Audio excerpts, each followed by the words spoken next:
नमाजी और शैतान का वाकया। एक शख्स अंधेरी रात में फजर की नमाज पढ़ने के लिए घर से निकला।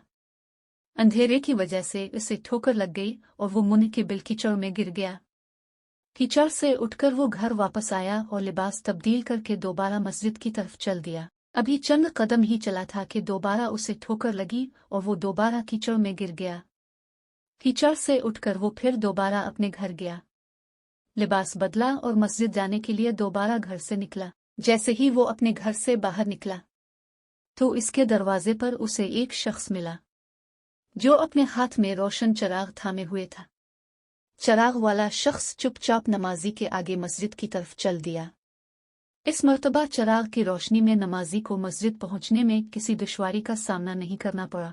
वो खैरियत से मस्जिद पहुंच गया। मस्जिद के दरवाजे पर पहुंचकर चिराग वाला शख्स रुक गया। नमाजी से छोड़कर मस्जिद दाखिल हो गया और नमाज अदा करने लगा। नमाज से फारिग होकर वो मस्जिद के बाहर आया तो वो चिराग वाला शख्स इसका इंतजार कर रहा था ताकि इस नमाजी को चिराग की रोशनी में घर छोड़ आए। जब नमाजी घर पहुंच गया तो नमाजी ने अजनबी शख्स से पूछा, आप कौन हैं? अजनबी बोला, सच बताऊं तो मैं इब्लीस हूं। नमाजी की तो हैरत की इंतहा ना रही। इस अजनबी की ये बात सुनकर नमाजी सोचने लगा, इब्लीस शैतान कैसे मुझे मस्जिद तक छोड़ सकता है? इसका काम तो लोगों को बहकाना है। तो इस शख्स ने बड़ी हैरत के साथ इब्लीस से पूछा, तुझे तो मेरी नमाज रह जाने पे खुश होना चाहिए था, मगर तुम तो चिराग की रोशनी में मुझे मस्जिद तक छोड़ने आए।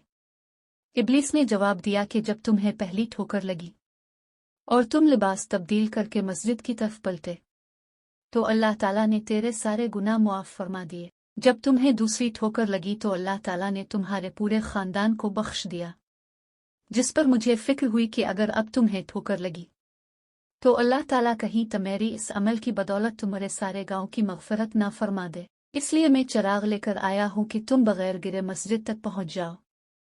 इस शख्स ने जैसे ही ये बात सुनी तो इसने अल्लाह ताला की बारगाह में अपना सर झुकाकर अल्लाह